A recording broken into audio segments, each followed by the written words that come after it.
ഇശാ കഴിഞ്ഞാൽ കഴിയുന്നതും നേരത്തെ കിടന്നുറങ്ങണം. അതിന് പ്രത്യേകം ബാബ് തന്നെയുണ്ട് സഹീഹുൽ ബുഖാരിയിൽ. എന്നാൽ ഇൽമു പറയുക പോലുള്ള കാര്യങ്ങൾ, വഅദ് കേൾക്കുക പോലുള്ള കാര്യങ്ങൾ, രണ്ടാം ദർസ് പോലുള്ള കാര്യങ്ങൾ, അതിനുവേണ്ടി ഉറക്കമൊഴിച്ചാൽ അത് കുറ്റമുള്ളതല്ല, മോശമല്ല, അത് നല്ല കാര്യത്തിനാണല്ലോ. അതും ഇമാം ബുഖാരി അവിടെ രേഖപ്പെടുത്തുന്നുണ്ട്. എന്നാൽ അനാവശ്യമായി രാത്രി ഇശാ കഴിഞ്ഞാൽ സൊറ പറഞ്ഞ് നേരം പോക്കരുത്, അനാവശ്യത്തിന് സമയം പോക്കരുത്. ഇതെന്റെയും നിങ്ങളെയും പ്രിയപ്പെട്ട നബിയുടെ വസിയ്യത്താണ് യുവാക്കളെ. ഇപ്പോൾ വയല് കഴിഞ്ഞിട്ട് 1:30-2 മണി സമയത്ത് ഇങ്ങനെ കാറിൽ പോകുമ്പോ പല സ്ഥലങ്ങളിലും ബസ് സ്റ്റോപ്പുകളിൽ മുസ്ലിം ചെറുപ്പക്കാർ ഇരുന്നത് കാണുന്നു. പലരുടെയും കയ്യിൽ ഫോൺ കയ്യിലുണ്ട്, മൊബൈൽ ഫോണുണ്ട്, പലരും അതിൽ മുഴുകിയിരിക്കുന്നു. ചിലരങ്ങോട്ടും ഇങ്ങോട്ടും തമാശ പറയുന്നു, കളിക്കുന്നു. ഞാൻ പറയട്ടെ, ഈ ഇരുത്തം തെറ്റാണ് കേട്ടോ. ഹബീബ് നബി തങ്ങൾ വിരോധിച്ചതാണ് കേട്ടോ. ഒന്നുകൂടി പറയട്ടെ, ആരോഗ്യ സംരക്ഷണത്തിന് വേണ്ടിയുള്ള ചില കളികൾ അനുവദനീയമായിരിക്കും. എന്നാൽ മനുഷ്യന്റെ ആരോഗ്യം സംരക്ഷിക്കാൻ കൃത്യമായി ഭക്ഷണം കഴിക്കണമല്ലോ, കൂടുതൽ കഴിക്കാതിരിക്കണമല്ലോ. അതും ഹബീബ് തങ്ങൾ പഠിപ്പിച്ചതാണല്ലോ. എന്നാൽ കൂടുതൽ കഴിച്ചാലോ ആരോഗ്യത്തിന് ഹാനികരമാണല്ലോ. എന്നാൽ ഞാൻ പറയട്ടെ, ഉറങ്ങേണ്ട സമയത്ത് ഉറങ്ങിയില്ലെങ്കിലും അത് വലിയ അപകടം തന്നെയല്ലേ. ഇന്നലെ വയത് കഴിഞ്ഞ് കുറേയേറെ സന്ദർശകരെ വിട്ട് കിടന്നുറങ്ങാൻ വേണ്ടി സമയം വൈകിപ്പോയി. നേരം വെളുത്ത് ക്ലാസ് കഴിഞ്ഞ് 1/2 മണിക്കൂർ കിടക്കുമ്പോ ഒരു നിക്കാഹിന് പോകേണ്ടി വന്നു. അത് കഴിഞ്ഞ് പിന്നെ സമയം കിട്ടിയില്ല. ഞാൻ ഇങ്ങനെ വരുന്ന സമയത്ത് കാറിൽ നിന്ന് പെട്ടെന്ന് എന്റെ കാലിന്റെ പാദം അങ്ങ് കോടിപ്പോയി. വല്ലാത്ത വേദന വന്നപ്പോ എന്റെ കൂടെയുള്ള ഇസ്ഹാഖ് സഖാഫിയെ കൊണ്ട് ഞാൻ പിടിച്ചു വെപ്പിച്ചു. സുഹൃത്തുക്കളെ, ഉറക്കമൊഴിച്ചതിന്റെ പ്രശ്നമാണ്. ഞാനിത് പറഞ്ഞു വരുന്നത് എന്തിനാണെന്നറിയോ? ഓ യുവാക്കളെ, ഇപ്പോൾ ഉറക്കമൊഴിക്കുമ്പോ നിങ്ങൾക്ക് അതിന്റെ ഭവിഷ്യത്ത് അറിയൂല. ഒരല്പകാലം കഴിയുമ്പോൾ നിങ്ങൾ പാതിരാ സമയത്ത് 1:30-2 മണി സമയത്ത് എവിടെയെങ്കിലും പോയി കളിച്ച് തളർന്നു വന്ന് അതാ വന്നിട്ട് പ്രായം ചെന്ന ബാപ്പ ഉമ്മയെ ബെല്ലടിച്ച് ശല്യം ചെയ്തില്ലേ? നിങ്ങൾക്ക് വേണ്ടി കാത്തിരിക്കുന്ന നിങ്ങളുടെ ഭാര്യമാർ, അവർക്ക് വേറെ ഒരു ഭർത്താവില്ലല്ലോ, വേറൊരാണില്ലല്ലോ. അവരതാ രാവിലെ മുതൽ കഠിനാധ്വാനം ചെയ്ത് വീട്ടുജോലി എടുത്ത് അവരതാ നിങ്ങളെ മക്കളെ പോറ്റി വളർത്തി, നിങ്ങളെ വസ്ത്രങ്ങൾ അലക്കി തേച്ച് എല്ലാം കഴിഞ്ഞ് ഒരല്പസമയം ഭർത്താവിന്റെ കൂടെ സന്തോഷം പങ്കിടണമെന്ന് മനസ്സിലാക്കി ആ പെൺകുട്ടികൾ വന്ന് ഉറങ്ങുമ്പോൾ നിങ്ങളെ കിട്ടുന്നില്ല, നിങ്ങളെ കാണുന്നില്ല.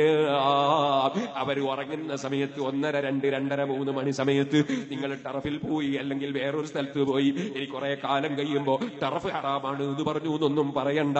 ഞാൻ പറഞ്ഞു വരുന്നത് അതാ ഉറക്കമൊഴിച്ച് കളിച്ച് ക്ഷീണിച്ചു വന്ന് നിങ്ങൾ വന്ന് ബെല്ലടിച്ചിട്ട് സ്വസ്ഥമായി സ്വന്തം ഭാര്യയെ ഉറങ്ങാനും വിടുന്നില്ല, ബാപ്പ ഉമ്മയെ ഉറങ്ങാൻ വിടുന്നില്ല.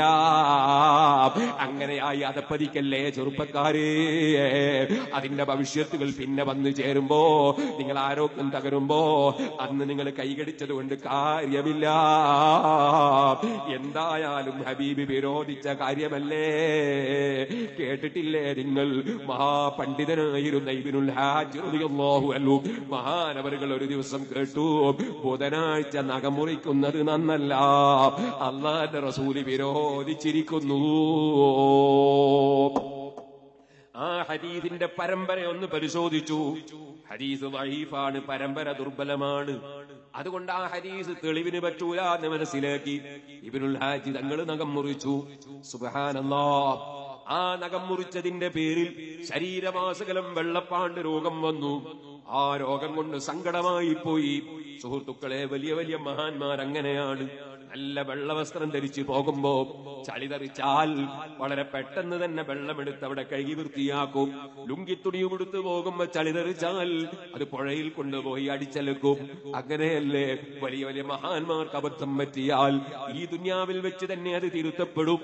അതേ സമയത്ത് വളരെ മോശക്കാരനാണെങ്കിലോ അവൻ എന്ത് തെറ്റ് ചെയ്താലും അങ്ങനെ ഒരു സ്വപ്നവും കാണൂല, ഒരു സംഭവവും നടക്കൂല. കാരണം അത് നരകമാകുന്ന പുഴയിൽ കൊണ്ടുപോയി അടിച്ചലക്കാൻ വെച്ച ലുങ്കിത്തുണിയാണ്. ഇബ്നുൽ ഹാജ് തങ്ങൾ വെള്ളത്തുണിയാണ്, വലിയ മഹാനാണ്. ബഹുമാനപ്പെട്ടവർക്ക് ഫലനുദീഖന്നഹും മിനൽ അദാബിൽ അദ്നാ ദൂനൽ അദാബിൽ അക്ബരി ലഅല്ലഹും യർജിഊൻ. ചെറിയ ശിക്ഷകൾ കൊടുക്കും, വലിയ ശിക്ഷകൾക്ക് മുമ്പ് തൗബ ചെയ്ത് മടങ്ങാനാണ്. വെള്ളപ്പാട് രോഗം കൊണ്ട് മനസ്സ് വിഷമിച്ച് കിടക്കുമ്പോ ഹബീബ് മുഹമ്മദുർ റസൂലുള്ളാഹി സ്വല്ലല്ലാഹു അലൈഹി വസല്ലം തങ്ങൾ സ്വപ്നം കാണുന്നു. ഞാൻ എന്റെ പ്രസംഗം ഈ ചരിത്രത്തോടെ നിർത്തട്ടെ. എന്റെ ചെറുപ്പക്കാരൊക്കെ എഴുന്നേറ്റ് നിൽക്കണം. ദൂരെ നിൽക്കുന്ന മുഅ്മിനീങ്ങൾ മജ്ലിസിലേക്ക് വരണം. ഇബ്നുൽ ഹാജ് തങ്ങളെ ശരീരമാസകലം വെള്ളപ്പാണ്ട് രോഗം കൊണ്ട് വിഷമിക്കുമ്പോ നബി തങ്ങളെ സ്വപ്നത്തിൽ കാണുന്നു. ചോദിക്കുന്നതാ നബി തങ്ങളെ കണ്ടപ്പോ ഹബീബ് നബി തങ്ങളോട് സങ്കടം പറയുന്നു. ശരീരമാസകലം വെളുത്തുപോയി നബിയേ. അവിടുന്ന് ചോദിച്ചു, നിങ്ങൾ ബുധനാഴ്ച നഖം മുറിച്ചില്ലേ? ബുധനാഴ്ച നഖം മുറിച്ചില്ലേ? ഞാനത് വിരോധിച്ചു, നിങ്ങൾ കേട്ടിട്ടില്ലേ?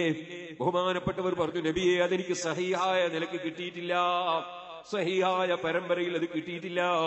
അപ്പൊ അവിടുത്തെ ചോദ്യം, സഹിയായ പരമ്പരയിൽ കിട്ടിയില്ലെങ്കിലും ഞാനങ്ങനെ പറഞ്ഞു എന്നൊരു വാക്ക് നിങ്ങൾ കേട്ടില്ലേ? ഞാനങ്ങനെ പറഞ്ഞു എന്ന് കേട്ട സ്ഥിതിക്ക് വേറെ അതാ ആ ഒരു ദിവസം ഒഴിച്ച് വേറെ എത്ര ദിവസം നഖം മുറിക്കാനുണ്ടല്ലോ? ഞാനങ്ങനെ പറഞ്ഞു എന്ന് കേട്ട സ്ഥിതിക്ക് സഹിയാണെങ്കിലും ദൈഫാണെങ്കിലും ഹബീബ് നബി തങ്ങൾ പറഞ്ഞതിനെതിരായി പോകണ്ട എന്ന നിലക്ക് സൂക്ഷ്മത പുലർത്തി നിങ്ങൾക്ക് അന്നൊന്ന് ഒഴിവാക്കി കൂടായിരുന്നു.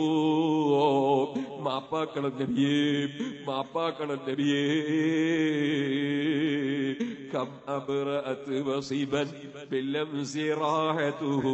ഞാൻ 3-4 ദിവസം മുമ്പ് ശൈഖുനാ സുൽത്താനുൽ ഉലമയെ കാണാൻ പോയപ്പോ ഉസ്താദ് ഈ ബൈത്തിങ്ങനെ ചൊല്ലിയിട്ട് എന്നോട് പറഞ്ഞു, വസിബ് എന്ന് പറഞ്ഞാൽ മാറാരോഗം എന്നാണ് അതിന്റെ അർത്ഥം. അത്തരം വലിയ വലിയ രോഗങ്ങളൊക്കെ ഹബീബ് തടകിയിട്ട് സുഖപ്പെടുത്തിയിട്ടുണ്ടല്ലോ.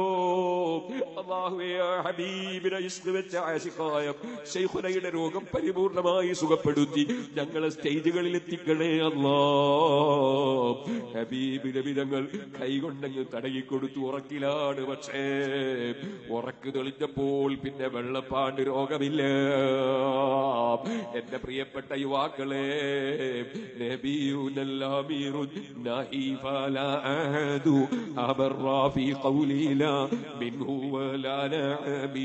മൗലായ സല്ലി വസല്ലിം ദായിമൻ അബദാ അലാ ഹബീബിക ഖൈറിൽ ഖൽഖി കുല്ലിഹിം. ആവശ്യമുള്ളതെല്ലാം പഠിപ്പിച്ച നേതാവാണ്. അനാവശ്യങ്ങളും അതേ അനാരോഗ്യപരമായി ഉണ്ടാകാൻ സാധ്യതയുള്ള വിഷയങ്ങളൊക്കെ വിരോധിച്ച നേതാവാണ്. സയ്യിദുൽ ഖലായിഖ് റഹ്മത്തുൽ ലിൽ ആലമീൻ മുഹമ്മദുർ റസൂലുള്ളാഹി സല്ലല്ലാഹു അലൈഹി വഅലിഹി വസല്ലം വസല്ലം. ആ റസൂലുള്ളാഹിനെ പിന്തുടർന്ന് ജീവിക്കുമെന്നാണ് നമ്മൾ പ്രതിജ്ഞയെടുക്കണം. ജീവിതത്തിൽ അപാകതകളൊന്നും സംഭവിക്കാത്തവനല്ല ഞാൻ.